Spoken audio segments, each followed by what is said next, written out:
ఇన్నాళ్ళు BS talk షోలో మీ అందరి గురించి మాట్లాడాను. ఇవాళ మా గురించి అంటే మా జర్నలిస్టుల జీవితాల గురించి మాట్లాడుకుందాం. Hi viewers, welcome to BS talk show. నేను మీ బుర్రా శ్రీనివాస్. జర్నలిస్టులు తెలంగాణ ఉద్యమంలో కథం తొక్కి ప్రాణాలొడ్డి ఎన్నో కష్ట నష్టాల కూర్చి ఉద్యోగాలు పోగొట్టుకొని జీవితాలు అన్నీ పోగొట్టుకొని తెలంగాణ ఉద్యమంలో కీలక పాత్ర పోషించిన జర్నలిస్టుల జీవితాలు ఇప్పుడు ఎలా ఉన్నాయి? 10 ఏళ్ల బీఆర్ఎస్ పాలన, ఆ తర్వాత ఇప్పుడు కాంగ్రెస్ పాలన. ఈ 2 పాలనలో వాళ్ళకి ఏం ఒరిగింది? ఇప్పటికీ హెల్త్ కార్డులు ఉంటాయి, కానీ ఏ డాక్టర్లు మమ్మల్ని పట్టించుకోరు. అట్లాగే 2 దశాబ్దాలుగా ఇళ్ల స్థలాలు రావు. ఇప్పటికీ ఉద్యోగ భద్రత అనేది లేదు. మరి ఇలాంటి నేపథ్యంలో బీఆర్ఎస్ హయాంలో 10 ఏళ్ల పాటు పనిచేసిన మీడియా అకాడమీ ఏమీ చేయలేదు, నిష్క్రియగా ఉండిపోయిందని వస్తున్న ఆరోపణలో నిజమెంత? గత 2 ఏళ్లుగా మౌనంగా ఉన్న జర్నలిస్టులు ఇప్పుడు రోడ్డెందుకు ఎక్కుతున్నారు? ఇట్లాంటి సమస్యలు, ఇట్లాంటి యొక్క అనేక ఆరోపణలకి అలాగే సమస్యలకు సంబంధించిన సమాధానాల కోసం ఇవాళ మన స్టూడియోలో ఉన్నారు సీనియర్ జర్నలిస్ట్, ఐజేయు కోశాధికారి, అలాగే TUWJ general secretary Maruti Sagar garu. So వారిని అడిగి మరి జర్నలిస్టుల బతుకులు ఇకనైనా మారే అవకాశం ఉందా లేదో తెలుసుకుందాం. అన్నగారు నమస్కారం. నమస్కారం అండి. ముందుగా 24x7 ప్రేక్షకులకు కూడా నమస్కారం. సో చాలా సంతోషం మీరు మా స్టూడియోకి వచ్చినందుకు. సో అన్నగారు, ఏంటి జర్నలిస్టుల జీవితాలు మారవా? మొదటి ప్రశ్న. నిజానికి జర్నలిస్టుల జీవితాలు మారవా అంటే భారతదేశంలోనే 4th ఎస్టేట్గా పిలువబడేటటువంటి జర్నలిస్టుల యొక్క బతుకులు ఎక్కడ చూసినా అంత గొప్పగా ఏం లేవు. దేశవ్యాప్తంగా కూడా మారుతున్న కాలానికి అనుగుణంగా అనేక రకాలైనటువంటి సమస్యలను ఇప్పటికీ జర్నలిస్టులు ఎదుర్కొన్నటువంటి పరిస్థితిని మనం చూస్తున్నాం. ఇక ప్రత్యేకంగా మన రాష్ట్రం విషయానికి వస్తే, ఉమ్మడి రాష్ట్రంలో అంటే తెలంగాణ అనేది ఒక సపరేట్. తెలంగాణ ఉద్యమ నేపథ్యం, తదనంతరం ప్రభుత్వ ఏర్పాటు తర్వాత ఏ రకంగా జర్నలిస్టుల బతుకులు మారాయనేటటువంటి విషయాన్ని చర్చించే ముందు, గతంలో ఉమ్మడి రాష్ట్రంగా ఉన్నప్పుడు కూడా జర్నలిస్టుల బతుకులు అంత గొప్పగా ఏం లేవు. ఇంకా దారుణంగా ఉన్న పరిస్థితిని మనం చూసాం. అట్లాంటి దాని నుంచి కనీసం ఒక 14 ఏళ్ల పాటు తెలంగాణ రాష్ట్ర ఉద్యమంలో భుజం కలిపి ప్రయాణం చేసినటువంటి వ్యక్తులుగా ఒక తెలంగాణ జర్నలిస్ట్ ఫోరంను స్థాపించి ఈ యొక్క 4 కోట్ల ప్రజల ఆకాంక్షలకు అనుగుణంగా ముందుకు పోయినటువంటి వాళ్ళుగా, గత 10 ఏళ్ల క్రితం మొట్టమొదటిగా వచ్చినటువంటి తెలంగాణ ప్రభుత్వంతో ఒప్పించి మెప్పించి అనేక రకాలైనటువంటి స్కీమ్స్ తీసుకొచ్చే విషయంలో Telangana union of working journalist సంఘం ముందుగానే ఉంది. ఎందుకంటే అల్లనారాయణ గారి నేతృత్వంలో ఏదైతే 2001లో తెలంగాణ జర్నలిస్ట్ ఫోరం స్థాపించిన తర్వాత తెలంగాణ కోసమే తెలంగాణ జర్నలిస్టులు అనేటటువంటి స్లోగన్తోన 14 ఏళ్ల పాటు ఉద్యమ ప్రస్థానంలో ఉండే ముందు అంటే అగ్రభాగాన ముందు వరుసలో ఉన్నాం. దాంట్లో ఎట్లాంటి సందేహం లేదు. ఎవరిని అడిగినా కూడా చెప్తారు. మిలియన్ మార్చ్ సందర్భాల్లో ఏదైతే వేసినటువంటి కంచెలను తొలగించుకొని ముందుకు వచ్చిన దాంట్లో ముందు అగ్రభాగాన జర్నలిస్టులే ఉన్నారు. ఉస్మానియా యూనివర్సిటీలో జరిగినటువంటి అనేక ఉదంతాల్లో ముందు నిలబడి పోరాడిన వాళ్ళు ఉన్నారు. ఇట్లా చెప్పుకుంటూ పోతే అనేకం ఉద్యమ నేపథ్యం అనేటటువంటిది జర్నలిస్టులు ఒక రక్షణ కవచంలా ఉండి ఆ ఉద్యమాన్ని నడిపినటువంటి చరిత్ర మీకు కూడా తెలుసు. ఎందుకంటే మీరు కూడా ప్రత్యక్షంగా భాగస్వాములుగా ఉన్నారు. అట్లాంటి సందర్భం నుంచి మొట్టమొదటిసారిగా తెలంగాణ రాష్ట్రం వచ్చే కంటే 3 నెలల ముందు, అంటే అధికారాన్ని చేపట్టే కంటే 3 నెలల ముందు ఎగ్జిబిషన్ గ్రౌండ్లో దాదాపు ఒక 10,000 మంది జర్నలిస్టులతో ఒక జాతర పెట్టారు. జర్నలిస్టుల జాతర మీకు గుర్తుండే ఉంటుంది. అక్కడికి కేసీఆర్ గారు, అంటే కాబోయే ముఖ్యమంత్రి అప్పటికి కేసీఆర్ గారు వచ్చినప్పుడు మనం 3 డిమాండ్లు పెట్టున్నాం జర్నలిస్టుల పక్షాన. ప్రధానంగా ఒకటి ఏంటంటే ఆరోగ్య భద్రత, తెలంగాణలో ఉన్న ప్రతి జర్నలిస్టుకు అక్రిడేషన్ ఇవ్వాలనేది రెండో డిమాండ్. మూడోది వెల్ఫేర్ ఫండ్కి సంబంధించి పెద్ద మొత్తంలో ఇవ్వాలి అనేటటువంటిది ఒక డిమాండ్లు పెట్టున్నాం. దానికి అనుగుణంగా ఆయన వేదిక పైన మనకు స్పష్టంగా హామీ ఇచ్చున్నారు. వీటితో పాటు ఇళ్ల స్థలాలు ఇట్లాంటి విషయాలన్నీ కూడా ఆయన దృష్టికి తీసుకెళ్ళిన నేపథ్యం. దీంట్లో ప్రధానంగా మనం ప్రభుత్వం ఏర్పడిన వెంబడే మన యూనిట్కి సంబంధించినటువంటి వ్యక్తి అక్కడ ఏంటి టీయూడబ్ల్యూజే టీజేఎఫ్ కాస్త తెలంగాణ జర్నలిస్ట్ ఫోరం కాస్త Telangana union of working journalist. ఎందుకంటే దగ్గరగా చూస్తున్నాం 14 ఏళ్ళుగా అంతకంటే ముందు కూడా జర్నలిస్టుల స్థితిగతులు బాగోగుల దగ్గర నుంచి చూసినటువంటి వ్యక్తులుగా అల్లం నారాయణ గారు కానీ మనం అందరం కూడా చూసినటువంటి వ్యక్తులుగా, లేదు మనకంటూ జర్నలిస్టుల యొక్క స్థితిగతులు కరెక్ట్గా చూసినటువంటి వ్యక్తులుగా ఒక ట్రేడ్ యూనియన్ రావాలి కరెక్ట్. అనేటటువంటి ఉద్దేశంతోన ఎగ్జిబిషన్ గ్రౌండ్లో Telangana union of working journalist ఏర్పాటైంది. ఏర్పాటైన అనంతరం మన యూనియన్కి చెందినటువంటి వ్యక్తిని, మన యూనియన్ అధ్యక్షులుగా ఉన్న అల్లం నారాయణ గారిని మీడియా అకాడమీ చైర్మన్గా అప్పటి ప్రభుత్వం నియమించింది. నియమించడంతో పాటు ఎవరికైతే కష్టాలు తెలుసు, ఎవరికైతే ఇబ్బందులు తెలుసు, దగ్గరుండి వాళ్ళ ఈతిబాధను చూసినటువంటి వ్యక్తిగా అల్లం నారాయణ గారికి ఒక ప్రత్యేకమైనటువంటి గుర్తింపున్న నేపథ్యంలో ఆయనకు అన్ని రకాలైనటువంటి బాధ్యతలను కూడా అప్పగించింది. ఒకటి, అక్రిడేషన్లు ఇచ్చేదానికి చైర్మన్గా అతన్ని చేసింది. సంక్షేమ పథకాల కోసం మనం అంటే నిజానికి ఆ రోజుల్లో 10 కోట్లే అడుగున్నాం మనం వెల్ఫేర్ ఫండ్. ఎందుకంటే అప్పట్లో అంతకుముందు ఉమ్మడి రాష్ట్రంలో ఎలా ఉండేదంటే ₹1,00,00,000 ఉంటుండే, అసలు హాస్యాస్పదం. తర్వాత ఈ హెల్త్ది కూడా ఎలా ఉంటుండే అంటే జర్నలిస్టు జేబులకి నుంచి 900 కడితే ఆ గవర్నమెంట్ రాజశేఖర రెడ్డి గారి గవర్నమెంట్ 900 కట్టేది. ఆ తర్వాత వచ్చిన కిరణ్ కుమార్ రెడ్డి గారి గవర్నమెంట్ కూడా అలాగే కట్టింది, రోషయ్య గారు కానీ. అంటే 1800తో ఒక కుటుంబంలో 25,000, 25,000, 25,000, 20 లక్ష రూపాయల బీమా ఉండేది అప్పుడున్న పరిస్థితుల్లో.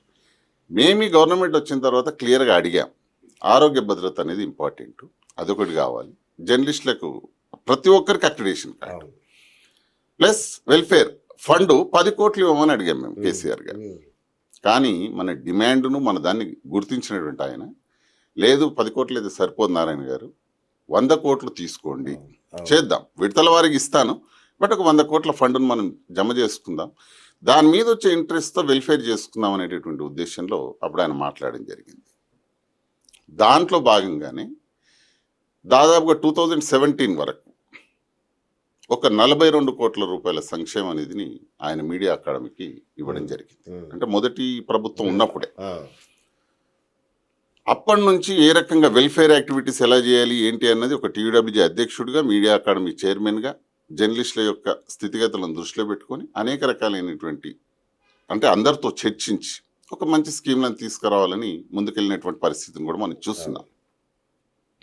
ప్రధానంగా చనిపోయినటువంటి జర్నలిస్టులు, మన జర్నలిస్టుల జీవితాలు చాలా చిన్నవి. చాలా ఎవరైనా ఏమన్నా అయితే నిజానికి వాళ్ళ కుటుంబంలో అంటే ఎంత దీనస్థితిలో ఉంటాయి. ఎందుకంటే ప్రధానంగా స్ట్రింగర్స్, దాదాపు తెలంగాణలో 15,000 మంది స్ట్రింగర్స్ ఈరోజు ఈ వృత్తిపైన ఆధారపడి జీవిస్తున్న వాళ్ళు, వాళ్ళ జీవన స్థితి చాలా అదిగా ఉంటాయి.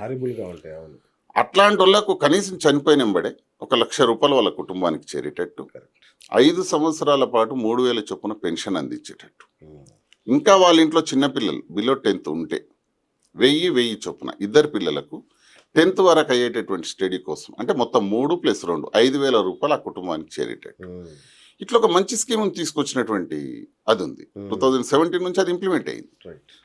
దానికంటే ముందు ఏదైతే అక్రిడేషన్ల విషయంలో కూడా నాకు తెలిసి తెలంగాణలో సగర్వంగా అంటే గర్వంగా తలెత్తుకొని జీవించేలా ఏం తప్పండి, అక్రిడేషన్ ఇస్తే పోయేది మా అంటే ఒక బస్ పాస్ నడుస్తుంది. కానీ ఒక ఐడెంటిటీ, నువ్వు ఉద్యమంలో పనిచేసిన జర్నలిస్ట్ గుర్తింపు అదే కదా. అట్లాంటి దాంట్లో తలెత్తుకొని జీవించేలా దేశంలో ఎక్కడ లేని విధంగా 29 రాష్ట్రాలు, తెలంగాణ రాష్ట్రంలో 23,000 అక్రిడేషన్లు ఇచ్చినటువంటి చరిత్ర కూడా ఆ రోజు మన సంఘం వినతి వల్లనే మీడియా అకాడమీ చైర్మన్ అల్లనాయం గారి దృష్టి తీసుకెళ్ళి ఇండిపెండెంట్ జర్నలిస్టులకు కూడా, మొట్టమొదటిసారిగా డెస్క్ జర్నలిస్టులకు కూడా, అంతకుముందు డెస్క్ జర్నలిస్టులకు లేదు. కానీ ఎందుకు ఉండొద్దు, వాళ్ళు కూడా రోజు ఆఫీస్కి వెళ్ళి వాళ్ళు ఇదే రంగం మీద సబ్ ఎడిటర్లు అట్లాంటి వాళ్ళు కూడా రోజు పోయి మన పేజీలు పెట్టేది వాళ్ళే కదా. అట్లాంటి వాళ్ళు కూడా ఎందుకు వర్కింగ్ జర్నలిస్టులు గారు మనం రాసినటువంటి దాన్ని ఇంకా దానికి జోడించి అదనంగా అట్లాంటి వాళ్ళు కూడా వర్కింగ్ జర్నలిస్ట్ కింద మనం పరిగణించాలనేటటువంటి ఒక మంచి సంకల్పం. ఎందుకంటే ఆయనకు తెలుసు, ఆయన అనేక పత్రికలు ఎడిటర్గా చేసి ఉన్నారు కాబట్టి దగ్గర నుండి చూసినటువంటి వ్యక్తిగా ఈ డెస్క్ జర్నలిస్టులకు వర్కింగ్ జర్నలిస్టులుగా గుర్తించి ఇండిపెండెంట్ జర్నలిస్టులను కూడా ఒక 10 సంవత్సరాల సీనియారిటీ ఉంటాయి. ఎందుకంటే చాలామంది యాజమాన్యాల కోపం వచ్చినా మనోడే బయటకు పోవాలి, మన కోపం వచ్చినా మనమే బయటికి వెళ్ళాలి. అట్లాంటి పరిస్థితుల్లో బయటకు వచ్చేదో ఇప్పుడు ఛానళ్ళు పెట్టుకుంటుంటే వాళ్ళని ఏ రకంగా గుర్తించాలని ఆలోచన చేసింది కూడా అల్లం నారాయణ గారు. చేసి దగ్గర ఇండిపెండెంట్ జర్నలిస్టులకు 10 సంవత్సరాల ఎక్స్పీరియన్స్ ఉంటే చాలు, వాళ్ళకు కూడా అక్రిడేషన్ ఇవ్వాలని 23,000 అక్రిడేషన్ కార్డులు ఇచ్చినటువంటి చరిత్ర తెలంగాణ రాష్ట్రానికి గత 10 ఏళ్ల కాలంలో మన యూనియన్ వినతి వల్ల గౌరవ చైర్మన్ గారు తీసుకున్నటువంటి నిర్ణయం అది. అలా ఒక దిక్కు అక్రిడేషన్లు, ఇంకో దిక్కు వెల్ఫేర్ యాక్టివిటీస్, మరో పక్క శిక్షణ. ఎందుకంటే ట్రైనింగ్ కూడా ఇంపార్టెంట్ జర్నలిస్ట్లో. ఎందుకంటే అనేక మంది కొత్త వాళ్ళు జర్నలిస్ట్గా వస్తున్నారు. అట్లాంటి వాళ్ళకి ట్రైనింగ్ కూడా ఇవ్వాలనేటటువంటి ఉద్దేశంతోన ఎక్కడ పోయినా జిల్లాలలో, ఉమ్మడి జిల్లాలలో క్లాసెస్ పెడితే 1000 మంది, 600 మంది, 700 మంది జర్నలిస్టులు తరగతులకు వచ్చి 2 days చక్కగా విని నేర్చుకొని కొంత మెలకువలు తెలుసుకొని మళ్ళీ ఏ రకంగా మంచి జర్నలిజం చేయాలి అనేటటువంటి దిశగా ప్రయాణం జరిగినటువంటి విషయం. దాదాపు 8,000 మందికి సర్టిఫికెట్స్ ఇచ్చి జర్నలిస్టులకు ట్రైనింగ్ ఇచ్చినటువంటి సందర్భం. ఇలా చెప్పుకుంటూ పోతే అనేకం ఉన్నాయి. ఇంకా ప్రధానంగా నేను ఒకటి మర్చిపోయాను. ఎందుకంటే మనకి మధ్యకాలంలో ఆ ప్రభుత్వ హయాంలోనే 2-3 ఏళ్ళు గడ్డు కాలం కరోనా కష్టకాలంలో మీరు నమ్మరు శ్రీనివాస్ గారు, నిజంగా చెప్తున్నాను. అటు ప్రభుత్వాన్ని కూడా సంప్రదించలేదు. తనకున్న అటువంటి విశేషమైనటువంటి అధికారాలతోన వాళ్ళ కష్టాలు చూడలేక ఫస్ట్ బియ్యం పంచినాం. ఓరు సమాచార శాఖ ఆఫీస్ కాడ పప్పు, ఉప్పు, బియ్యాలు పంచినాం. లేదు, ఇది కాదు, జర్నలిస్టులకు ఇట్లా ఇస్తే కరెక్ట్ కాదు.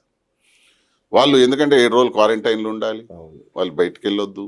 ఇట్లాంటి సందర్భంలో వాళ్ళకి ఆర్థికంగా ఏదైనా చేస్తే బాగుంటుందనే ఒక ఆలోచనకు మన అలన్నాయన్ గారు రావడం జరిగింది. దాంట్లో భాగంగా ఆయన గొప్ప నిర్ణయం తీసుకున్నారు. ప్రతి జర్నలిస్ట్ ఇట్లా కరోనా వచ్చిందని సర్టిఫికేట్ పెట్టిన ఎంబడే వాళ్ళ ఆధార్ కార్డు, బ్యాంక్ స్టేట్మెంట్ పెడితే 20,000 రూపాయలు వాళ్ళ అకౌంట్లో వేశారు. 3,968 మంది జర్నలిస్టులకు కరోనా కాలంలో 7 కోట్ల రూపాయలను, అంటే ఫస్ట్ విడతలో 20,000, తర్వాత 10,000. ఇదంతా కూడా 42 కోట్ల సంక్షేమ నిధి నుంచి వచ్చిన ఇంట్రెస్టే. మళ్ళీ అసలు మూలం అట్లాగే ఉంది, ఇప్పటికి అట్లాగే ఉంది. ఆ వచ్చినటువంటి ఇంట్రెస్ట్తోన 7 కోట్ల రూపాయల కరోనా కష్టకాలంలో వేసినటువంటి ఇప్పుడు చరిత్రలో ఎప్పుడు లేదు. తెలుగు రాష్ట్రాలు పక్కన ఉన్న ఆంధ్రప్రదేశ్ మీరు ఒకసారి చూడండి, ₹1 ఇచ్చినారేమో. మనకు వేరే రాష్ట్రాలతో పోటీ వద్దు. 10 ఏళ్ళు స్వర్ణయుగం, నేను చెప్పండి 10 ఏళ్ళు స్వర్ణయుగం. కానీ ఇప్పుడు కొందరు అవగాహన లేని వ్యక్తులు, అంటే నిజంగా తెలిసి మాట్లాడతారో తెలియక మాట్లాడతారో తెలియదు శ్రీనివాస్ గారు. ఎందుకంటే ఎవరిని అడిగినా ఆ సంఘం ఈ సంఘం అని చూడలేదండి ఆ రోజు. సంఘాలు ఏవైనా మాకు పట్టింపు కాదు, అతను జర్నలిస్ట్ అయితే చాలు. ఇంకొక విషయం కూడా చెప్తాను, అతను అక్రిడేషన్ లేకపోయినా ఐడెంటిటీ కార్డు ఉన్న జర్నలిస్ట్ కూడా వేసాం. ఎందుకంటే అది కష్టకాలం. రెండోది, ఈరోజు 400 మంది చనిపోయిన జర్నలిస్టులకు లక్ష రూపాయలు పెన్షన్ పోతుంది కదా, దాంట్లో కూడా సంఘాలుగా అట్లా చూడలేదండి మేము. గతంలో దుర్మార్గులు ఏంటంటే ఏదైనా పక్క సంఘానికి పోతే ఉద్యోగాలు తీపించిన చరిత్ర అండి పక్క సంఘం వల్లది. నేను బాధపడుతూ చెప్తా ఉన్నా, నేను సంఘం మారితే పోయి యాజమాన్యాలకు ఫిర్యాదు చేసి ఉద్యోగాలు తీపించిన చరిత్ర వాళ్ళది. నిజంగా బాధ అనిపిస్తుంది. ఎక్కడన్నా ఉద్యోగం పోతే పెట్టించేటటువంటి బాధ్యత జర్నలిస్ట్ సంఘాలకు ఉండాలి. కానీ మీరు ఆ సంఘంలోకి పోయారా? అయితే ఆధ్వర్యంలో మనం ఎన్నో ఆఫీసులు ఏంది, పక్కన సివిఆర్ ఉంది కదండి, మీరు చూశారు కదా. సివిఆర్ దాని ముందర వంట వార్పు కార్యక్రమం చేశాం, జీతాలు ఇప్పించడానికి. ఎక్స్ప్రెస్ టీవీ మన కళ్ళెదురుగా ఒకటి కనిపిస్తుంది శ్రీనివాస్ గారు, మీరు బాగా గుర్తు చేశారు. దాదాపుగా 172 మంది ఉద్యోగులు అండి రోడ్డును పడ్డారు ఎక్స్ప్రెస్ టీవీ మూతపడితే. మనం పోయి లేబర్ డిపార్ట్మెంట్ ఆఫీస్ ముందర ధర్నా చేసి వాళ్ళకు ఒక రిప్రజెంటేషన్ ఇచ్చి కోర్టులో కేసు వేసాం. లేబర్ దాంట్లోనే వేసాం. ఇప్పుడు ఏమైంది తెలుసా అండి దాని పరిస్థితి? 3.5 కోట్ల రూపాయల దాని ఆస్తులు అటాచ్మెంట్ చేయించాం. ఇప్పుడు వాళ్ళకి ఆ ఉద్యోగులకు మొత్తం జీతభత్యాలు ఆ యొక్క ఆస్తులు నమ్మి 172 మంది ఉద్యోగులకు జీతాలు సెటిల్ చేయాలి. అది ఇప్పుడు కలెక్టర్ గారి దగ్గర ఉంది. ఇట్లా చెప్పుకుంటూ పోతే ఎవరికి ఏ ఛానళ్లలో కష్టం వచ్చినా మనమేమో మన దగ్గరికి అప్రోచ్ అయ్యేవాళ్ళు. మీరు ఏ భారత్ టుడే తీసుకోండి, సివిఆర్ తీసుకోండి, తర్వాత మోజో టీవీ, స్టూడియో ఎన్ ముందర ఏకంగా టెంట్ వేసి 42 రోజులు దీక్షలు. ఇట్లా చెప్పుకుంటూ పోతే అనేకం మనం చేసుకుంటూ పోతున్నాం. ఎవడన్నా ఏమన్నా అనుకోని బయట అంటే చెయ్యనోడే చెప్పుకుంటున్నారు. ఆ రోజుల్లో ఈ రోజు జర్నలిస్టులు రోడ్డు ఎక్కాలి నాకు ఈ సమస్య ఉందని లేదు. ఎందుకంటే నిజానికి అంతకుముందు ఎవరు అంటే బేరీ చేసుకుంటారు కదా శ్రీనివాస్ గారు. వాస్తవంగా ఇప్పుడు అవతల ఏం చేశారు, ఇప్పుడు ఏం జరుగుతుంది? అరే అడిగిన వాళ్ళందరికీ అక్రిడేషన్ కార్డు ఇచ్చిన, అడిగిన వాళ్ళు కాదు అర్హులందరికీ ఎట్లాంటి అది లేకుండా. ఎందుకంటే కమిటీ మెంబర్లు అన్ని యూనియన్ వాళ్ళని తీసుకున్నాం కదా, మేము గుర్తించాం. 3వ సంఘంగా ఫెడరేషన్ అనేది ఆ రోజుల్లో లేదు. కానీ వాళ్ళది ఒక సంఘం వస్తే కూడా ఆ సంఘాన్ని కూడా గుర్తించి టీఎస్యూడబ్ల్యూజే, టీయూడబ్ల్యూజే, జేఎఫ్ అప్పుడు అసలైతే అధికారిక సంఘం కాదు. కాదు. కానీ ఎందుకు వాళ్ళు కూడా పోరాటం చేస్తున్నారు, దాన్ని కూడా గుర్తించాలి అనేటటువంటి ఉద్దేశంతో 3 సంఘాలకు ప్రాతినిధ్యం కలిగించి సంఘాలకు అతీతంగా అర్హులైన జర్నలిస్ట్ ప్రతి ఒక్కరికి కూడా ఆ రోజు మేము ఇచ్చినటువంటి పరిస్థితి.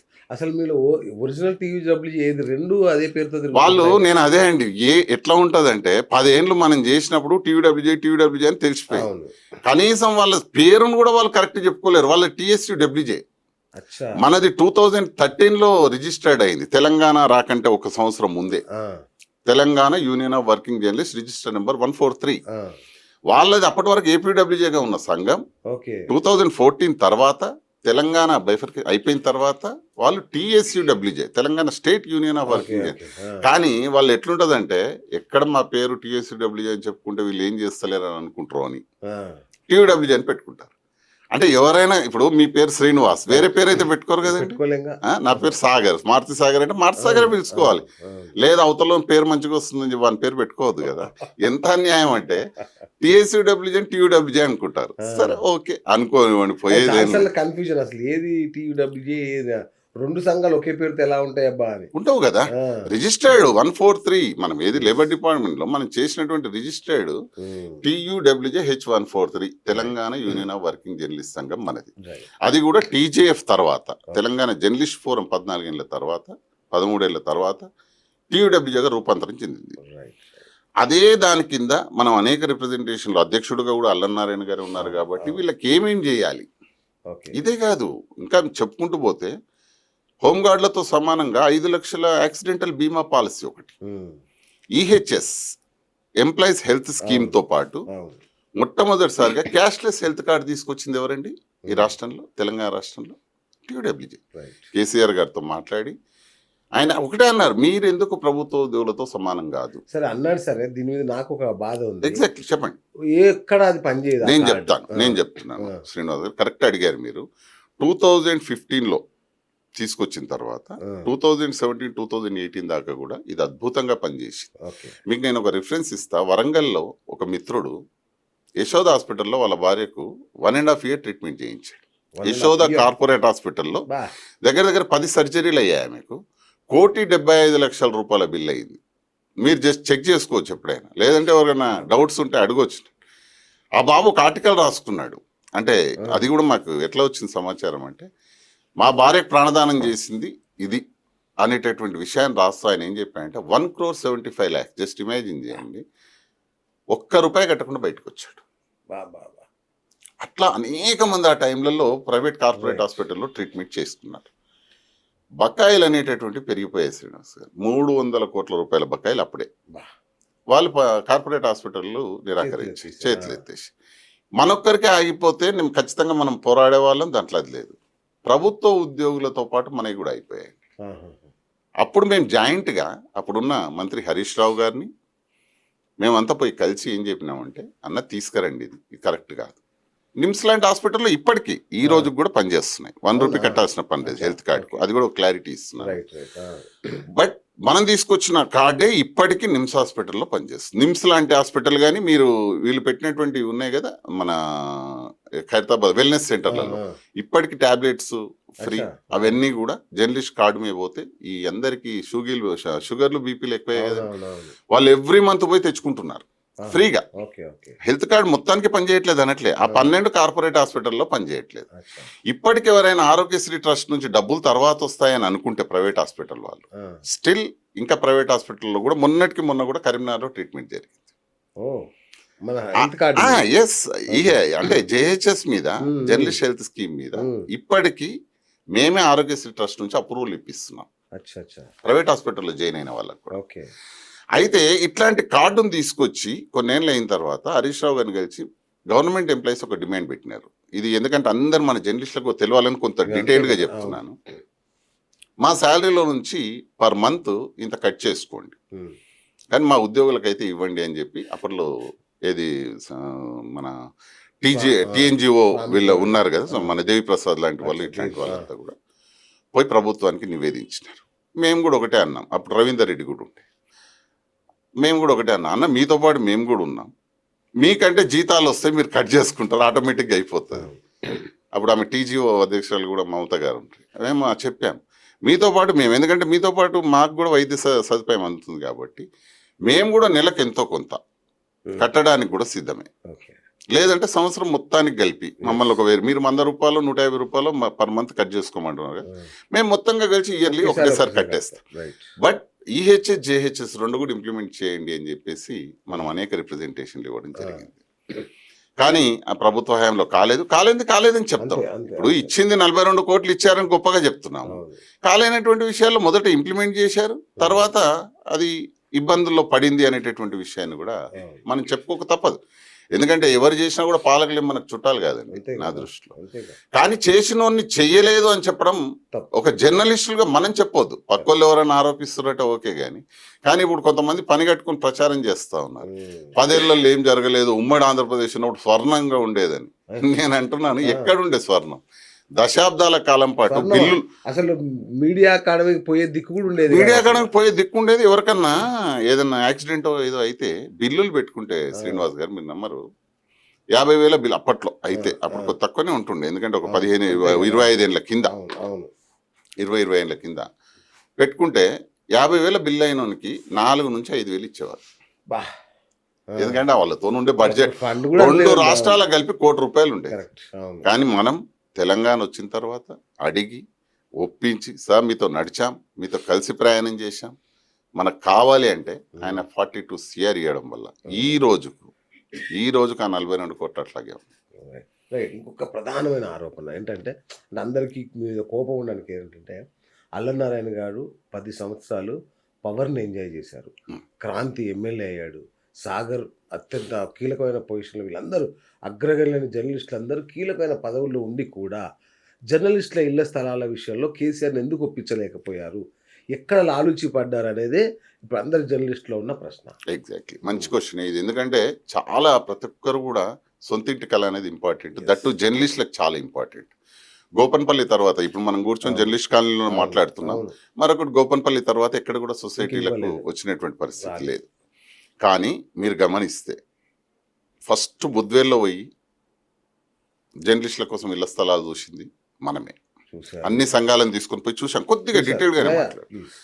తర్వాత వినోద్ గారితో ఎంపీ వినోద్ గారితో కలిసి ఎంతో కాలంగా పెండింగ్లో ఉన్న జేఎన్జే సొసైటీకి సంబంధించి మూవ్ చేపించి అక్కడ కేసులో జస్టిస్ ఎన్వి రమణ గారు ఉన్నప్పుడు మాట్లాడంటే జస్టిస్తో మాట్లాడని నేను అనను, ఏ రకంగా వాదనలు వినిపించి ఒక మధ్యంతర ఉత్తర్వులను తీసుకొచ్చే విషయంలో కీలక భూమి పోషించింది కూడా టీఆర్ఎస్ ప్రభుత్వమే. అంటే ఉన్నది చెప్పుకోవాలి. ఎందుకంటే అప్పుడు క్రాంతి గారే దానికి జేఎన్జే సొసైటీకి అధ్యక్షులుగా ఉన్నారు. ఉన్న సందర్భంలో మాట్లాడి ఇక్కడ వినోద్ గారిని పంపించి అక్కడ మంచి అడ్వకేట్లను పెట్టి వాదించి తీసుకొచ్చాం.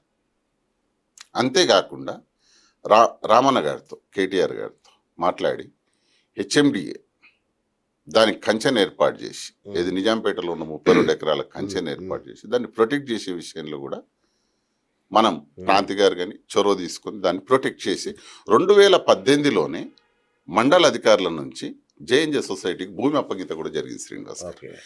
అయితే ఒకటి ఏంటంటే కిరికిరి ఉన్నది 25/1 సర్వే నెంబర్ పేట్ బషీరాబాద్. దాంట్లో న్యాయపరమైన చిక్కులు ఉన్నప్పుడు దాన్ని అలా పక్కకెట్టి దీంట్లో కట్టుకుంటేనేమో ఇప్పటివరకు అక్కడ మంచి నిర్మాణాలు అయ్యి ఉండేది.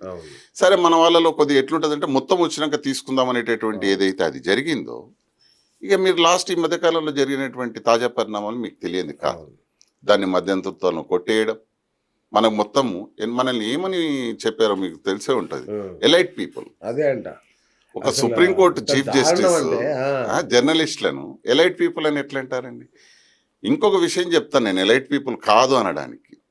5 లక్షల ఇన్సూరెన్స్ ఇంప్లిమెంట్ చేస్తున్నారన్నారు కదా, దాంట్లో ఎవరెవరు ఉన్నారో తెలుసా? ఆటో డ్రైవర్లు, హోంగార్డు, జర్నలిస్టులు. ఆటో డ్రైవర్లు, హోంగార్డులు, జర్నలిస్టులకు ఒక ఇన్సూరెన్స్ స్కీమ్ వర్తిస్తుంటే ఎలైట్ పీపుల్ ఎలా అవుతారు? నేను ఈ జియో కాపీ ఢిల్లీకి పంపించా. మళ్ళీ మధ్యలో 6 నెలల తర్వాత రివ్యూ పిటిషన్ వేసేటప్పుడు కనీసం దానన్న పరిగణలోకి తీసుకోమనండి, మేము ఎలైట్ పీపుల్ కాదు అనేటటువంటి విషయాన్ని మనం స్పష్టం చేస్తున్నాం.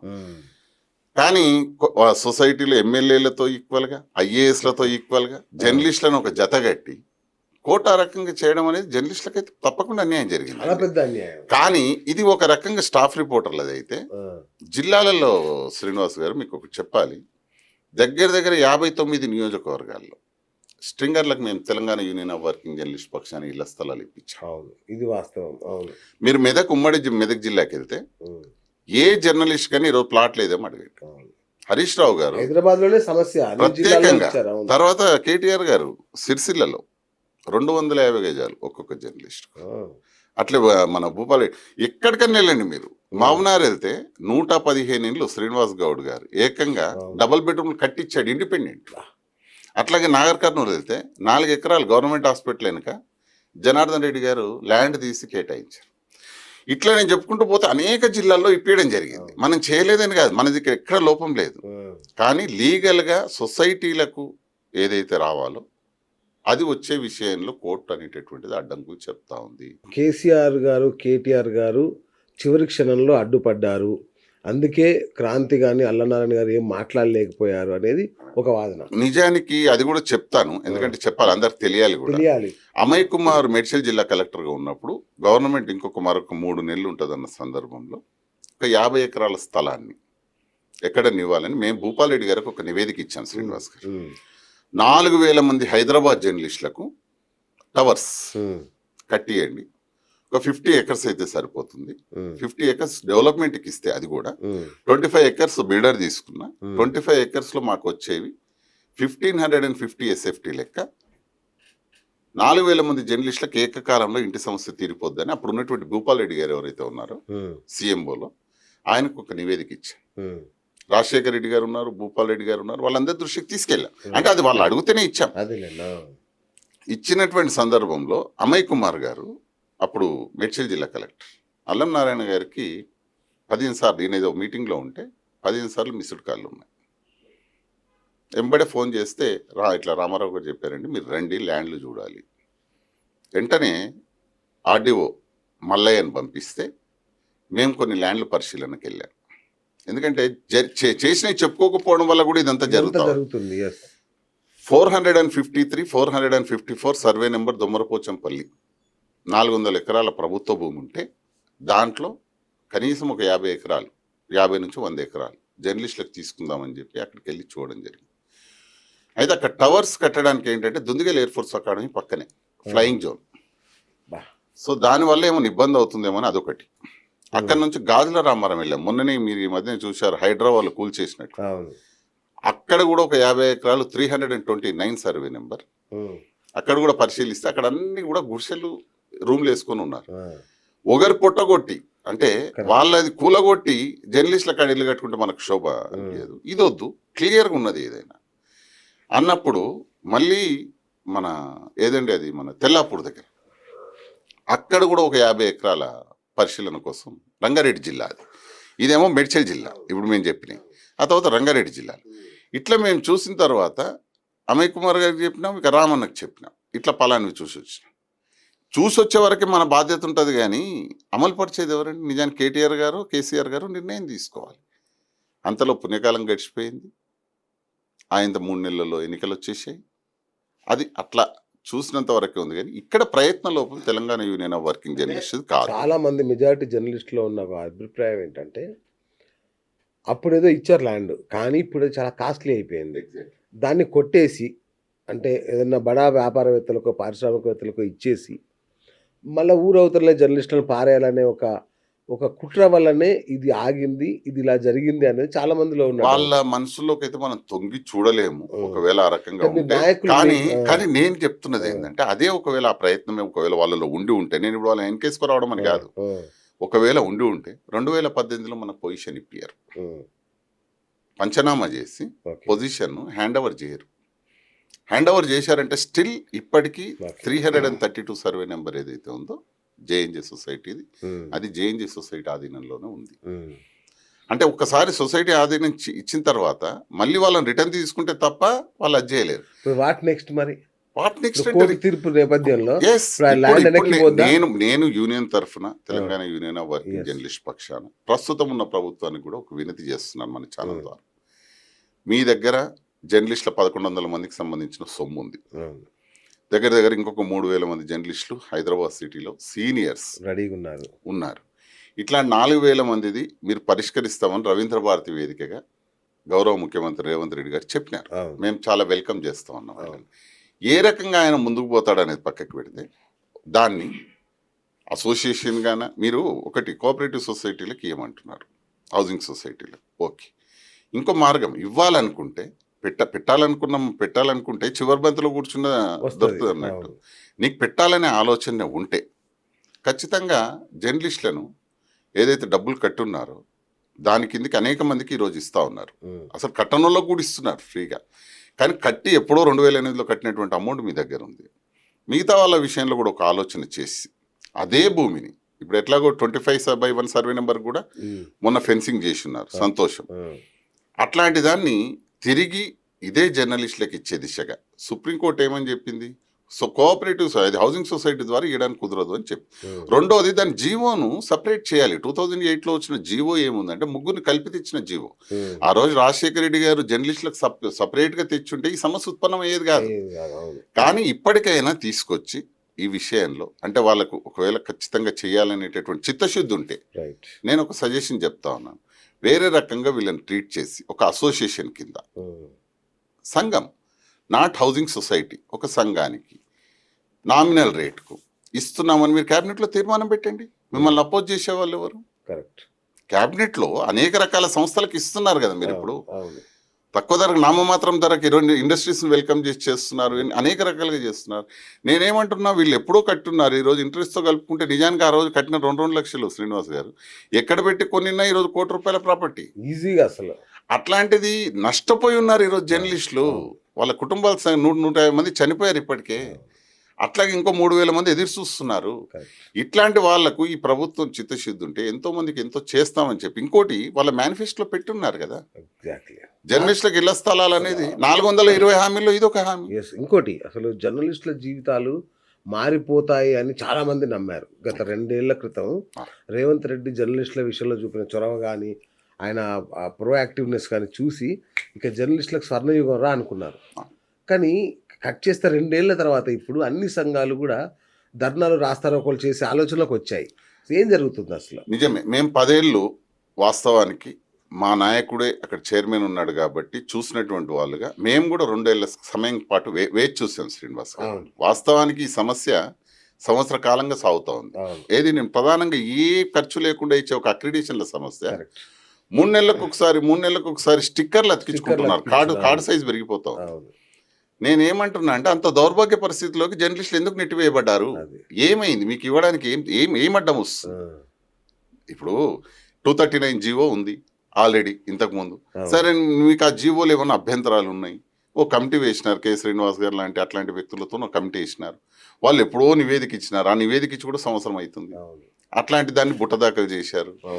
మళ్ళీ ఇప్పుడు సత్యమూర్తి లాంటి వాళ్ళని ఎవరిని తీసుకొచ్చేసి ఇంకో కమిటీ వేశారు. ఆ కమిటీ రిపోర్ట్ ఏమైందో ఇప్పటి వరకు తెలియదు.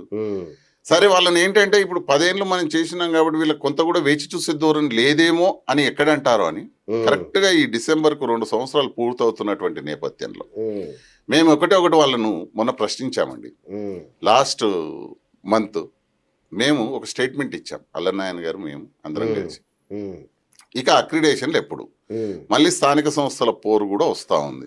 ఇంకా మళ్ళీ ఇంకో డిసెంబర్ అయిపోతే మళ్ళీ 3 నెలలు ఎక్స్టెన్షన్ అండి. ఎందుకంటే ఇప్పటి వరకు అక్రిడేషన్ కమిటీలు వేయలేదు, మెయిన్ కమిటీ వేయలేదు, జీవోనే రాలేదు, మార్గదర్శకాలు రిలీజ్ చేయలేదు.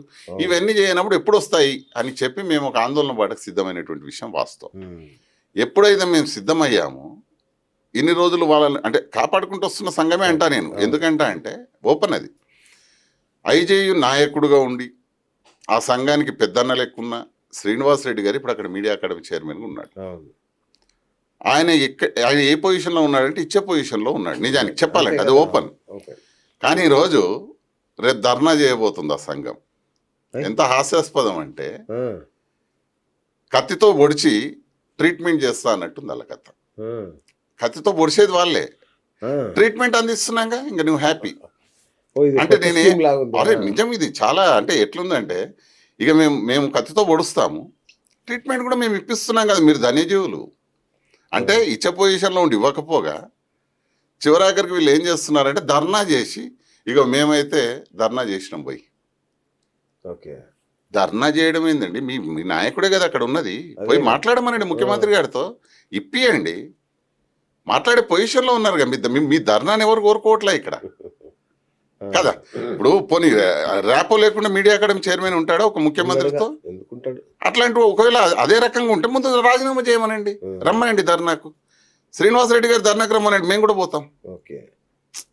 ఎట్లా ఉంటుంది అంటే కలిసి చేద్దాం, జాయింట్ యాక్షన్ కమిటీ కూడా చేయడానికి రెడీ. కానీ ముందు శ్రీనివాసరెడ్డి గారిని రిజైన్ చేసినాం. సరే, ఈ హెల్త్ కార్డులు కూడా పరిష్కారం కావా ఇంకా? ఇప్పటి హెల్త్ కార్డులే కాదండి, అక్రిడేషన్ కార్డులు of course. ఇచ్చేటటువంటి పరిస్థితే పరిస్థితి లేదు. ఇంకా లేదు. హెల్త్ కార్డుల దాకా వెళ్తున్నారు చాలా మీరు. చాలా పెద్ద మాట అంట. నేను ఏమంటున్నా అంటే అక్రిడేషన్ కార్డు ఉంటేనే యూహెచ్ఐ మనకేమైతుండే అంటే దాని ద్వారానే ఆరోగ్యశ్రీ ట్రస్ట్కి ఒకటి జనరేట్ అవుతుంది, అచ్చా, అచ్చా. దాని ద్వారానే హెల్త్ కార్డు వస్తుంది. ఓ. దాన్ని సపరేట్ చేద్దామనే ఒక ఆలోచనలో ఉన్నారు వాళ్ళు.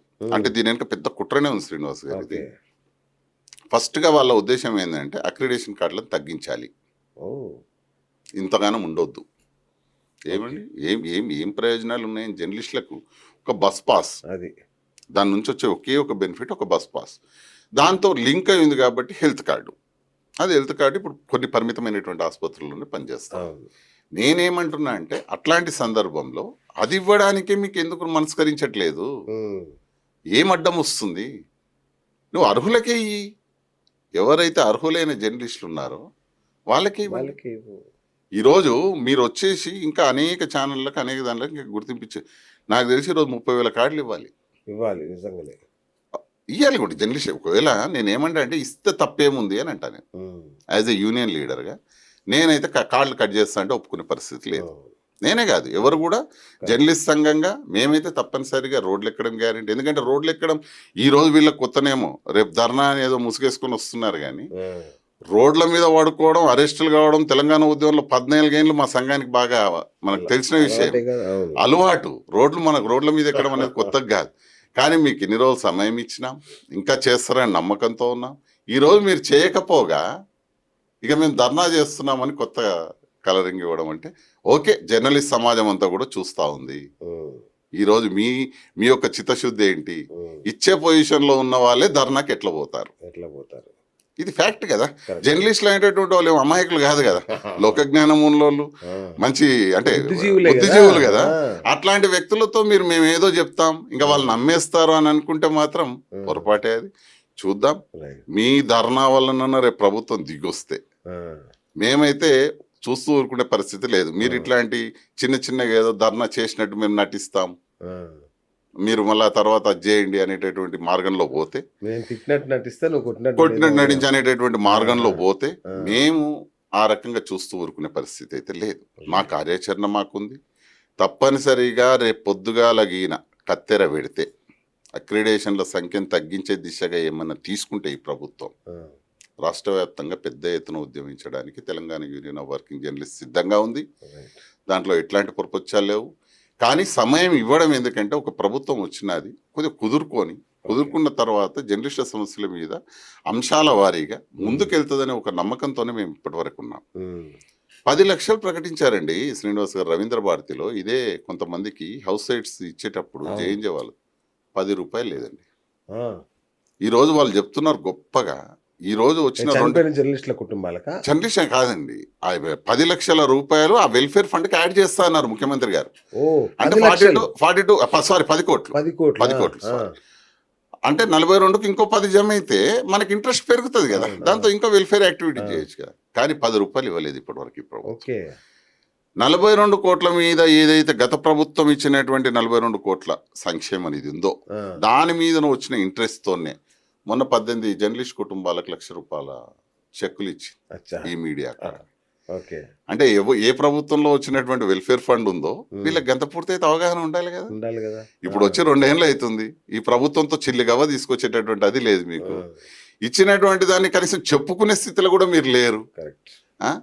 అదే రకంగా ఈ 42 ఏదైతే సిఆర్ ఉందో దాంతో 18 మందికి ఇచ్చి ఈరోజు పెన్షన్లు అండి స్టిల్ మొత్తం కూడా అదే పైసల నుంచి ఈరోజు 3,000 పెన్షన్ రైట్. ఇప్పుడు మీడియా అకాడమీ పనితీరు ఎట్లా ఉంది 2 ఏళ్ల కాలంతో చూస్తే? చూస్తున్నాం కదా. 15 కోట్ల రూపాయలు ఆ రోజు మళ్ళీ ఇదే అల్లనారాయణ గారు కోరడం వల్ల పాత భవనం స్థానంలో రైట్. కొత్త భవనాన్ని కట్టిన చరిత్ర ఎవరిదండి? అల్లనారాయణ అకాడమీ చైర్మన్ గారు. అల్లనారాయణ గారు ఉండడం వల్లనే కదా Correct. ఈ రోజు అదే బిల్డింగ్ లో కూర్చొని చేస్తున్నారు కదా. అవును. నేనేమంటా అంటే ఒక్క కార్యక్రమం అయినా తీసుకున్నారా? శిక్షణ తరగతులు జరుగుతున్నాయి, ఎక్కడో మూలన పెడుతున్నారు, 60 మందికి ట్రైనింగ్ ఇస్తున్నారు. 60,000 మంది అయ్యారు ఇప్పుడు జర్నలిస్టులు అది. దగ్గర చెప్పాలంటే. నిజం. ఏది చిన్న పత్రికలు నువ్వు అన్ని తీసుకుంటే అట్లాంటి దగ్గర నువ్వు 60 మందికి ఒక జిల్లాకు పోయి 60 మందికి ట్రైనింగ్ ఇస్తే ఏ మూలకు సరిపోతుంది? లేదంటే పెంచండి, ఎక్కువ 60 ఓకే, తక్కువ మంది ఉంటే మీకు కరెక్ట్గా అనిపిస్తుంది. వారానికి ఒకసారి ఒక్కొక్క జిల్లాలు పెట్టండి, పెట్టి ట్రైనింగ్ క్లాసెస్ పెట్టండి. అది లేదు. వాళ్ళు చేయాల్సినటువంటి పనులలో అక్రిడేషన్లకు చైర్మన్ ఆయన్నే, అది లేదు. వెల్ఫేర్ ఫండ్ ₹1 కూడా ఈ ప్రభుత్వంతో తేలేకపోయిండు. శిక్షణ తరగతులు అక్కడక్కడ ఏదో నామకే వాస్తే పెట్టి ఎంతో ఖర్చు పెట్టుకొని పోతుంటారండి. ఇప్పుడు పెద్ద పెద్ద ఎడిటర్లు అంతా పోయి ట్రైనింగ్, వాళ్ళు 2 రోజులు ఇచ్చేటటువంటి ట్రైనింగ్లో 60 మంది కూర్చొని వింటే కనీసం వాటిని డిజిటలైజ్ అన్న చేయండి. డిజిటల్ చేయండి. ఇప్పుడు కొత్త యుగం ఉంది కదా, డిజిటల్ చేసి యూట్యూబ్లో పెట్టండి, వింటారు కదా క్లాసెస్. కరెక్ట్. అంటే ప్రయోజనము మనం చేస్తున్నాం, ₹10 ఖర్చు పెడుతున్నాం అంటే దాని ప్రయోజనము లార్జ్గా ఉండాలి శ్రీనివాస్ గారు. ఉండాలి. అట్లాంటిది ఏదో కూపస్థ మండూకం లెక్క ఒక 50 మందికి 60 మందికి ట్రైనింగ్ క్లాసెస్ పెట్టి చేతులు దులుపుకున్నామంటే సరిపోదు. వరంగల్లో మేము శిక్షణ తరగతులు పెడితే 1,200 మంది సంఖ్య, pin drop silence, pin drop silence, 2 రోజులు ఎక్కడ పెట్టినా కూడా అలాగే ఉంది. అట్లే వచ్చారు. వచ్చి ఎంత శ్రద్ధగా ఈ మల్లేశం గారు కానీ, బుచ్చన్న గారు కానీ, శ్రీనివాసరెడ్డి గారు కానీ ఇట్లాంటి వాళ్ళు అంతా క్లాసెస్ చెప్తుంటే, గోవింద్ రెడ్డి లాంటి వాళ్ళు ఇట్లాంటి వాళ్ళు క్లాసెస్ చెప్తుంటే పిన్ డ్రాప్ సైలెన్స్ చాలా చక్కగా విన్నారు. క్రైమ్ గురించి, డిజిటల్ మీడియా గురించి అట్లా.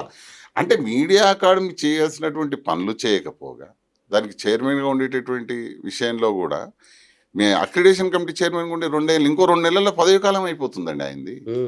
ఇప్పటి వరకు కొత్తగా ఒక అక్రిడేషన్ కార్డు ఇప్పించలేకపోయారు. వాళ్ళు ఈరోజు జర్నలిస్టుల సంక్షేమం కోసం మేము ధర్నా చేస్తున్నామంటే నిజానికి ఎంత అనేటటువంటిది మన జర్నలిస్ట్ సమాజం మొత్తం ఆలోచన చేసుకోవాలి. రైట్. సో టీయూడబ్ల్యూజే మీ సంఘం ఏదైతే 1/4 దాని మీద నాకు ఒక కంప్లైంట్ ఉంది. చెప్పండి. ఇప్పుడు మీరు 10 ఏళ్ళ అధికారంలో ఉన్నారు, అయినా కూడా ప్రెస్ క్లబ్ 10 ఏళ్ళ అధికారం అధ్యక్షుడుగా ఆయన మీడియా అకాడమీ చైర్మన్ ఉన్నారు. సంఘం లేదండి అధికారం. అఫ్ కోర్స్ ఆయన ఉంటే మీరు అందరు ఉన్నట్టే ఉన్నట్టే, కానీ మేము ప్రతి సందర్భంలో కూడా ఆయనకు ఒప్పించి మెప్పించి అన్నాను. నేనేమంటున్నా అంటే నిజానికి ప్రయోజనాలు జరగకపోతే మేము ఆ రోజు ప్రొటెక్ట్ చేసేవాళ్ళం మేము, కానీ జరుగుతున్నాయి, మెప్పించాం కదా, ఒప్పించాం కదా. అయితే నాకున్న సమస్య ఏంటంటే ప్రెస్ క్లబ్ అనేది ఒకటి జర్నలిస్టులకు సంబంధించి ఒకటి ఉంది, ఒక చాలా ముఖ్యమైన ప్రాంతంలో ముఖ్యమైన ప్లేస్ అది. అలాంటి ప్లేస్లో ఎలాంటి సంస్కరణలు ఇంతవరకు, అది ఒక తాగే వాళ్ళ అడ్డాగా తప్ప ఇంతవరకు దానిలో ఎలాంటి మార్పులు జరగలేదు. ఒకటే కాంగ్రెస్ ప్రభుత్వం దాని మీద మొన్న ఇంకా అనొద్దు మనం కలకంపూండి అని సంబోధించినటువంటి కూడా ఉంది. నిజానికి అర్హుడు ఆ మాట అనడానికి దానికి అర్హత ఉంది కూడా. సరే మనం జర్నలిస్టులం కాబట్టి మనం ఆ మాట అనకూడదు. బట్ ఎందుకు ఈ మాట అంటున్నా, నేను దీని విషయంలో నిజంగా కూడా మీ సంఘం ఎప్పుడు గెలవదు అంటే మీరు పట్టించుకోరా? అంటే తెలంగాణ ఆత్మ మా సంఘం అని మీరు చెప్పుకుంటారు. ఖచ్చితంగా. ఏంటి ఎందుకు ఆత్మ అని చెప్తామంటే 14 ఏళ్ల పాటు పోరాడినటువంటి సంఘంగా నిజంగా తెలంగాణ ఆత్మగాని టీయూడబ్ల్యూజే ఉంటుంది. 4 కోట్ల ప్రజల పక్షాన, తెలంగాణ ప్రజల పక్షాన అది ఎప్పుడు అట్లాగే దాని యొక్క ప్రయాణం ఉంటుంది. నేనేమంటున్నా అంటే ఎప్పుడో ఆంధ్ర వాళ్లకు ఓట్లు ఇచ్చేసి దగ్గర అక్కడ ఉన్న మెంబర్షిప్ 1500 ఉంటాయి, 800 మంది ఆంధ్ర వాళ్ళే ఉంటారు. పరిస్థితి ఏంటంటే తెలంగాణ వచ్చిన తర్వాత 10 ఏళ్ళు ఉమ్మడి రాజధానిగా హైదరాబాద్ ప్రాంతం ఉంది కాబట్టి మేము దాన్ని ఒక సున్నితమైనటువంటి అంశంగానే తీసుకున్నాం. మేము ఈ వరంగల్ లాంటి ప్లేస్లలో మేము అనేక ప్రెస్ క్లబ్లలో గెలిచాం, కానీ హైదరాబాద్ ఎందుకంటే ఉమ్మడి రాజధానిగా ఉంది. ఇట్లాంటి చోట మనం ఇప్పుడు ఆంధ్ర వాళ్ళను తీసేయమని గొడవ కూడా పెట్టొద్దు, దీన్ని ఇట్లా ఉంచుదాము. అది పక్క సంఘములకు అడ్వాంటేజ్ అవుతుందండి. ఏమవుతుంది, వాళ్ళు ఏం చేస్తున్నారంటే వాళ్ళ ఏపీలు ఉంటుంది, ఇక్కడ ఉంటుంది. వాళ్ళు ఏం చేస్తున్నారు, నిజానికి వీళ్ళు ఇక్కడ వీళ్ళు నిలబడేటువంటి క్యాండిడేట్లు ఏం గారు. ఓ 2 ప్రధాన పత్రికలలో ప్రతిసారి కుమ్ముక్కు అవుతూ దానిలలో పనిచేసే వాళ్ళు ఎవరో కూడా మనకు తెలుసు శ్రీనివాస్ గారు. ఎందుకంటే గొంగట్లో కూర్చొని ఏరుకున్నట్టు మనకేం అది కాదు. ఆ ప్రధాన పత్రికలు ఏందో తెలుసు, వాళ్ళ మైత్రి ఏందో తెలుసు. అక్కడనేమో కుస్తీ, ఇక్కడనేమో దోస్తీ, అవి నడుస్తుంటాయి. ఆ 2 అయిపోయినప్పుడు ఏం చేస్తారంటే ఒక 4 బస్సులు వస్తాయి శ్రీనివాస్ గారు ఎలక్షన్ల టైంలో, సడన్గా వచ్చేస్తాయి. వచ్చేసి ధన ఓట్లేసి వెళ్ళిపోతాయి. వాళ్లకు డ్యూయల్ మెంబర్షిప్ ఉంటుంది విజయవాడలో, హైదరాబాద్లో. ఓకే. దీన్ని ఏరివేసే విషయంలో మనం అనేక రోజులుగా ఒక డిమాండ్ పెడతా ఉన్నాం. గతంలో ఇది ఒక సంఘానికి అసోసియేట్ అయ్యి అనుబంధంగా ఉండే, దాన్ని బలవంతంగా తీసేపించినాం. ప్రెస్ క్లబ్లు అనేవి ఇండిపెండెంట్ సంస్థలుగా ఉండాలి. ఒక సంఘానికి అనుబంధంగా ఉంటే వాళ్ళ ఇన్ఫ్లుయెన్స్ ఉంటుంది, దానివల్ల మిగతా వాళ్ళకి అన్యాయం జరుగుతుందని ఒప్పించి తెలంగాణ రాష్ట్రం వచ్చిన తర్వాత ఆ సంఘం నుంచి దీన్ని వేరు చేసినాం. అదొకటి మనం సాధించిన విజయం. దాని తర్వాత ఈ గెలిచే క్రమంలో ఏమవుతుందంటే ప్రతిసారి గట్టి పోటీ అయితే ఇస్తున్నాం మనం. లాస్ట్ టైం మేము కేవలం 84 ఓట్లతో సూరజ్ పోటీ చేసినప్పుడు ఓడిపోవడం జరిగింది. ఆ 84 ఓట్లు కూడా ఎట్లా వచ్చినాయంటే ఒకటేసారి ఈనాడు ఆఫీస్ ముందర 4 బస్సులు అవుతాయి, సాయంత్రం 3-4 గంటలకు వస్తాయి. 150 నుంచి 160 మంది దిగుతారు, వన్ సైడ్ వేసేసి వెళ్ళిపోతారు. అప్పటిదాకా లీడ్లో ఉంటాం మనం. నాకు ఈ చూసినప్పుడు ఎట్లుంటుండే అంటే హైదరాబాద్ పార్లమెంట్ పాతదానిది ఒకటి ఉంటుండే, తాండూరు, వికారాబాద్, చేవేళ్ళనేమో బదంబాల్ రెడ్డికి వస్తుండే ఓట్లు, చార్మినార్, యాకిత్పుర ఇవన్నీకి వచ్చేసరికి ఓవైసీకి వస్తుండే. అంటే అప్పటిదాకా 3 లక్షల మెజార్టీ ఉంటుండే ఎవరు, బదంబాల్ రెడ్డి పాపం. ఆ తర్వాత ఈ 4 ఓట్లు లెక్క పెట్టేసరికి 3 లక్షలు పోయి ఇంకో 2 లక్షల మెజార్టీతో ఓవైసీ గెలుస్తుంది. సేమ్ ప్రెస్ క్లబ్ పరిస్థితి ఇప్పుడు అట్లుంటుంది. ఎట్లుంటుంది అంటే అప్పటిదాకా తెలంగాణలో మన సంఘం మనోళ్ళు కదా అనేటటువంటి దాంతో మన ఆత్మ కదా అని వేస్తారు, వాళ్ళు వచ్చేసి ధనాధన అవతలను గుద్దేసి వెళ్ళిపోతారు. అప్పుడు ఏమైపోతుంది, మిగతా ఖచ్చితంగా వాళ్ళ ప్యానల్ అనేది వస్తుంది. ఈ సంవత్సరం 70 లక్షల రూపాయలు ఖర్చు వచ్చింది. ఎగ్జాక్ట్లీ, వాళ్ళ ఖర్చుకు కూడా వెనకాడటం లేదు, దాని వెనక మంత్రులు కూడా డబ్బులు ఇచ్చారనేటటువంటి పుకార్లు షికారు చేస్తున్నాయి. సరే మనం చూడలేదు కానీ ఒక ఇక్కడ ఉండేటటువంటి తెలంగాణ మంత్రులు ఆంధ్రప్రదేశ్ నుంచి కూడా కొంత ఇన్ఫ్లుయెన్స్ చేసి అక్కడ ఉన్న వాళ్ళు కూడా కొంత ఇచ్చారని చెప్తున్నారు. తర్వాత ఈ ఏం మైదాన్, అది ఫతే మైదాన్ లాంటి ప్లేస్లలో రోజు క్యాంపులు నడిచాయి. సరే ఇట్లాంటివన్నీ చేస్తే కుక్కర్లు పంచారు, రకరకాలు ఇంకా ఎట్లా క్యాంపులు.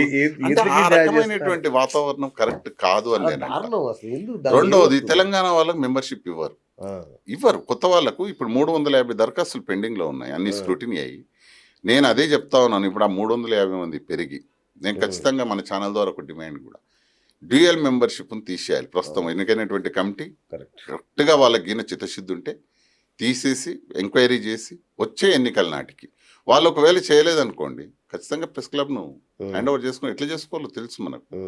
ఈ 350 మంది కొత్త ఓటర్లు యాడ్ అయిన తర్వాత వాళ్ళు ప్యూర్గా తెలంగాణ వాళ్ళు, వాళ్ళ విషయంలో ఎప్పుడు యాడ్ చేస్తారో కూడా మేము మాట్లాడతాం. చేసిన తర్వాత ఒక రకమైనటువంటి చేంజ్ వస్తుంది, తెలంగాణ ఓటర్లు పెరుగుతారనే నమ్మకం మాకుంది. దాని తర్వాత అదిగో చేస్తాం. అంతకంటే ముందు వరంగల్ లాంటి ప్లేస్లలో మేము అనేక సార్లు గెలుచున్నాం. ఇప్పటికీ కూడా ఇది మిగతా దానికంటే కూడా మెరుగ్గానే అక్కడ 12 మంది వరంగల్లో మన వాళ్ళు గెలిచాం. మొన్న కూడా ఇక్కడ హైదరాబాద్లో ఒక జాయింట్ సెక్రటరీతో పాటు ఈసీ మెంబర్లు అవన్నీ కూడా మన ప్యానల్ నుంచి గెలవడం జరిగింది. బట్ ఏంటంటే నిజానికి మార్పు రావాలి వాళ్ళలో కూడా. ఒకటి ఏంటంటే ఓటు బ్యాంక్ కిందనే దాన్ని పరిగణిస్తే ఇదే రకంగా ఉంటుంది, అది కునారి వెళ్ళిపోతుంది ఆ ప్రెస్ క్లబ్. మీరు అన్నట్టు ఎవరికైనా మాట అనడానికి ఒక స్కోప్ ఇచ్చిన వాళ్ళం. అన్ని సంఘాలతో అందరితో మంచిగా ఉండి ఈ కమిటీ కూడా కరెక్ట్గా గిన ముందుకు తీసుకెళ్తే ఓకే. అదర్వైజ్ అంటే ఇలా ఓట్లను ఎట్లా తీసేపియాలో లాస్ట్ టైం ఎన్నికైనటువంటి కమిటీ మీద కూడా 6 నెలలు ప్రమాణ స్వీకారం చేయకుండా మీరు చేసినటువంటి సందర్భం ఉంది. ఎందుకంటే వాళ్ళు ఆ రకంగా తెచ్చేసుకుంటే ఏం లాభం అండి. సో ఇట్లా మీరు 14 ఏళ్ళు ఉద్యమంలో బాగా కష్టపడ్డారు జర్నలిస్టులుగా, ఒక 10 ఏళ్ళు బాగా సుఖపడ్డారు, ఏమి ధర్నాలు అలాంటివి లేకుండా. కానీ మాకు ధర్నాలు చేయడం అంటేనే ఇష్టం నిజానికి. అయితే అధికారంలోనే ఉన్నారా, అవకాశం ఎప్పుడు మేల్కొంటారు? లేదు, మీరు నిజమే. నేనేమన్నాను ఇంతకుముందే చెప్పాను, అది మేము ఆ రోజు కూడా అధికారంలో ఉన్నట్టు మేము అనుకోలేదు. కానీ చేస్తున్న పనులు కొంత సంతృప్తికరంగా గతం కంటే మెరుగ్గా ఉన్నాయనేటటువంటి దాంట్లో అరే జర్నలిస్టులకు మనం చేస్తున్నాం చూసాం కదా. మేమన్నీ ఆ ఇళ్ల స్థలాలు ఇచ్చేటప్పుడు ఆయా జిల్లాల్లో తిరిగినప్పుడు మాకు సంతోషం అనిపించింది. హైదరాబాద్ మినహా వరంగల్ లాంటి చోట వెస్ట్లో నరేందర్ గారు పైన ఒకరికి కింద ఒకరికి కట్టించినప్పుడు ఇనాగ్రేషన్ మేమే వెళ్ళినాం. ఇట్లా అనేక చోట్ల ఇచ్చినప్పుడు మాకు సంతోషం అనిపించింది. ఇవ్వకుండా హైదరాబాద్ విషయంలో కూడా తీవ్రంగా ప్రయత్నించినాం, కానీ వాళ్ళ వల్ల పోయింది. అది మేమిప్పుడు అధికారంలో ఉన్నామనేటటువంటిది కాదు, ఈ వచ్చిన ప్రభుత్వానికి కొంత స్పేస్ ఇవ్వాలి. ఎందుకంటే రేవంత్ రెడ్డి కూడా మొట్టమొదటి ముఖ్యమంత్రి అయినాడు, అనేక సమస్యలు ఉన్నాయి. వాటిల్లో మన సమస్యను కూడా ఇదివరకే ప్రయారిటీగా తీసుకొని పరిష్కరిస్తారని నమ్మకంతో ఇప్పటిదాకా వేచి చూసాం. కానీ ఇక వేచి చూసే సమస్య లేదనే మేము మొన్న పేపర్ స్టేట్మెంట్ ఇచ్చున్నాం. ఇవ్వడం అంటే ఎందుకు ఒక చిన్న వార్నింగ్ అంటే మేము, ఎందుకంటే ఒకటేసారి డైరెక్ట్ అటాక్ మోడ్లో ఏం పోలా. మీరు ఎప్పుడు ఇస్తారని ప్రశ్నించాను, ప్రశ్నిస్తే అక్కడ నుంచి జవాబు లేదు. కానీ అంత లోపలనే వామ్మ మా ప్రభుత్వానికి ఏమైపోతుందో అనే రక్షణ కవచంగా నిలబడడానికి అవతలలో గ్రూప్ తయారయ్యారు. ఏది నటించడానికి, ఏదో ధర్నా చేద్దాం, చేద్దామని మేము అంటున్నాం, చేయండి. మేము ఆ ప్రజాస్వామ్యంలో ఎవరికైనా హక్కు ఉంది, కానీ చేసే వాళ్ళల్లో చిత్తశుద్ధి ఎంత ఉందనడానికి ఫస్ట్ అకాడమీ చైర్మన్గా ఉన్న శ్రీనివాసరెడ్డి గారు రేపు ఈయన రిజైన్ చేసి వచ్చి సమాచార శాఖ భవన్ ముందర కూర్చుంటే అది ఖచ్చితమైనటువంటి ధర్నాగా మేము భావిస్తాం. రైట్. ఫైనల్గా ఒక విషయం చెప్పండి, మీరు ఏం చేయలేదు, అల్ల నాన్నగారు ఏం చేయలేదు అని వస్తున్న విమర్శలకి ఫైనల్గా మీరు ఇచ్చే ఆన్సర్ ఏంటి? నేను క్లియర్ కట్గా మనం ఇంతసేపు డిస్కస్ చేసినవి ఉన్నాయి. Yes.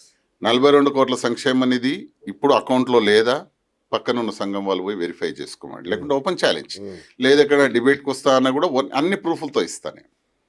7 కోట్ల రూపాయలు కరోనా సమయంలో కష్టకాలంలో 3,968 అకౌంట్లలో వేయలేదా, పోయి వెరిఫై చేసుకోమని. 59 నియోజకవర్గాలు, మొత్తం నియోజకవర్గాల వరకు లెక్కిస్తా, వాళ్ళని రమ్మనండి, పోయి వెళ్దాం జిల్లాలలో ఎక్కడెక్కడ ఇళ్ల స్థలాలు వచ్చినాయో నేను చూపిస్తాను. ఇళ్ల స్థలాల విషయంలో కూడా మేము ఎంత కట్టుబడి ఉన్నాం. ఎంప్లాయీస్ హెల్త్ స్కీమ్తో పాటు క్యాష్లెస్ హెల్త్ కార్డు ఇచ్చింది నిజం కాదా? అంతకంటే ముందు 900 రూపాయలతో చిన్నగా నడిపింది ఉమ్మడి రాష్ట్రంలో మీదే మీ సంఘమే కదా. ఏది దాన్నే పెద్ద గొప్పగా చెప్పుకుంటారు కదా మీరు ఇప్పటికి కూడా.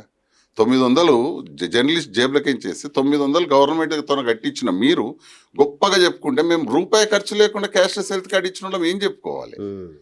ఇన్ని జరుగుతున్నా కూడా ఇంత అసత్య ప్రచారాలు, ఇట్లా అడ్డగోలుగా దుష్ప్రచారం చేసి జర్నలిస్టులను మభ్యపరచలేరనేది నా వాదన. వాళ్ళకి అన్నీ తెలుసు. ఎందుకంటే 4,000 మంది జర్నలిస్టులు ప్రత్యక్షంగా లాభపడ్డారు. అంటే లాభం అని నేను అనను, కష్టకాలంలో వాళ్ళకి అండగా నిలిచిందని మేము ఎక్కడ పోయినా చెప్పుకుంటుంటారు. వాళ్ళు కరోనా టైంలో వేసింది అది రుజువు కాదా?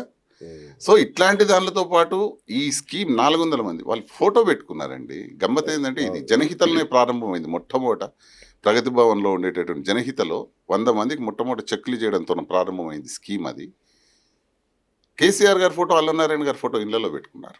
ఇది రుజువు కదా? ఇంత గొప్పగా చేస్తున్నటువంటి దాన్ని మీ కళ్ళు ఎక్కడ పోయినాయి చూడండి, ఒకసారి వెళ్ళి వాళ్ళ ఇళ్లలో చూడండి. 3,000 రూపాయలు 5,000 రూపాయలు పెన్షన్ అందుకొని కనీసం ఇంత సాయం చేస్తున్నారనేటటువంటి కృతజ్ఞతనన్న వాళ్ళలో ఉంది.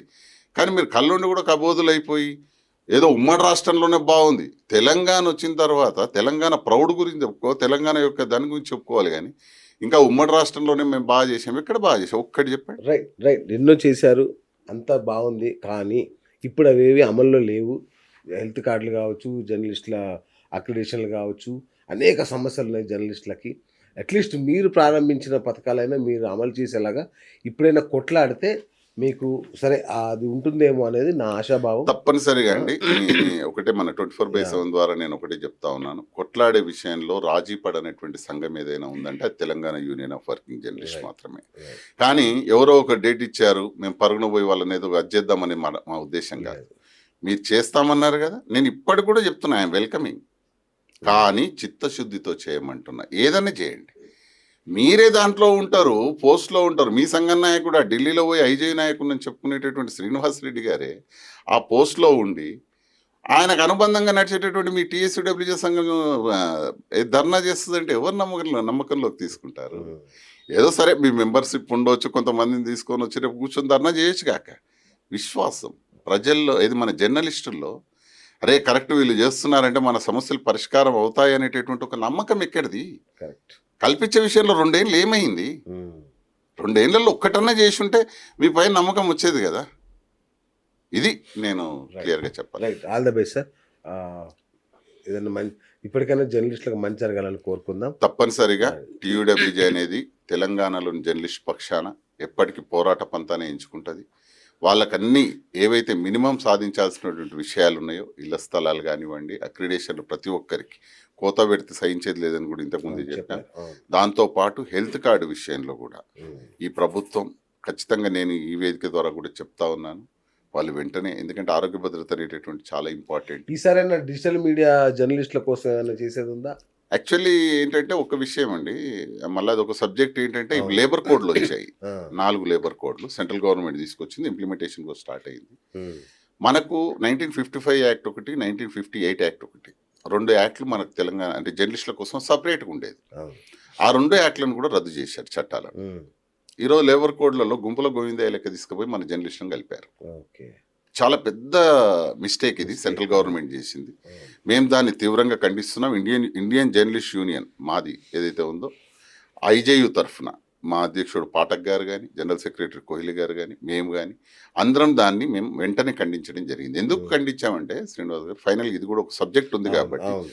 నేనేమంటా అంటే దీన్ని ఫోర్త్ ఎస్టేట్ కింద పరిగణిస్తారు. అవును. న్యాయ వ్యవస్థను, తర్వాత మన ఏది మన రాజకీయ శాసన నిర్మాణాన్ని, ఈ 4 పిల్లర్లలో ఒకటైనటువంటి వాళ్ళని ఇప్పుడు న్యాయవాదులను తీసుకుపోయి కార్మికుల కింద చూపిస్తారు వీళ్ళు. ఐఏఎస్ ఐపీఎస్లను తీసుకుపోయి కార్మికుల లెక్క చూపిస్తారండి వీళ్ళు. రాజకీయ నాయకులు ఎమ్మెల్యేలు ఎమ్మెల్సీలు తీసుకుపోయి కార్మికుల లెక్క చూపిస్తారా? మరొక జర్నలిస్టులు ఏం పాపం చేశారండి 4వ పిల్లర్ కింద ఉన్న వాళ్ళని తీసుకుపోయి అందరిలో కలపడానికి? ఎంత తప్పిది. మా కోసం ప్రత్యేక చట్టం చేయడానికి నీకు మనసు రాలేదా అంటున్నాను మోడీ గారు. వీళ్ళే ఎలైట్ అంటారు, మళ్ళీ వీళ్ళే కార్మికులు అంటారు. కార్మికులు అంటారు. కార్మికులని ఏది అసంఘటిత కార్మికులు అంటే ఇట్లాంటి దాని కింద తీసుకుపోయి వేస్తున్నారంటే 29 చట్టాలను రద్దు చేశారు. సరే, ఉపాధి హామీ పథకం కింద కూడా మనల్ని లాస్ట్ కి అదే అవుతుందేమో అంటే, కాకపోతే దాంట్లో మీరు డిజిటల్ మీడియా గురించి అడిగారు కాబట్టి దాంట్లో డిజిటల్ మీడియా జర్నలిస్టులను కూడా వర్కింగ్ జర్నలిస్ట్ గా గుర్తిస్తున్నారు అని చెప్పారు. మేము వెల్కమ్ చేస్తున్నాం. కానీ ఖచ్చితంగా ఏది ఎలక్ట్రానిక్, ఇంతకుముందు ఓన్లీ ప్రింట్ మీడియా వాళ్ళనే వర్కింగ్ జర్నలిస్ట్గా గుర్తించేవాళ్ళు. ఇప్పుడు డిజిటల్ అండ్ ఎలక్ట్రానిక్ మీడియా వాళ్ళను కూడా, అండ్ రేడియోలో పనిచేసే జర్నలిస్టులను కూడా ఈ వర్కింగ్ జర్నలిస్ట్ల కిందకి తీసుకొస్తున్నారు. మేము దాన్ని వెల్కమ్. మీరు చేసేటటువంటి నిర్మాణ క్రమాన్ని కానీ మేము తప్పు పట్టట్లేదు. సెంట్రల్ గవర్నమెంట్ ఏదైతే తీసుకొస్తున్నారో అది, కానీ మాకు ప్రత్యేకమైన చట్టం ఉండాలి, మాకంటూ ఒక చట్టాన్ని ఉండాలి. ఆ చట్టం ఏర్పాటు చేసేదాకా మేము ఈ రాష్ట్ర ప్రభుత్వాన్ని కూడా కోరుతున్నాం, ఆ 4 లేబర్ కోడ్లను ఇక్కడ ఇంప్లిమెంట్ చేయకండి. ఎందుకంటే ఇప్పటికే తమిళనాడు లాంటి రాష్ట్రాలు మేము ఆ 4 కోడ్లను ఇంప్లిమెంట్ చేయమని చెప్పున్నాయి. ఈ తెలంగాణను కూడా మేము ఇప్పుడు కోరుతా ఉన్నాం, మీరు దయచేసి ఆ 4 కోడ్లను ఇంప్లిమెంట్ చేయకండి, పాత చట్టాలని అది చేయండి, వాటిని పటిష్టంగా అమలు చేయండి. థ్యాంక్ యూ మానసాగర్ గారు. చూశారు కదా జర్నలిస్టుల కష్టాలు నష్టాలు. ఇది ఇవాళ బిఎస్ టాక్ షో. నేను మీ బిఎస్ సైనింగ్ ఆఫ్.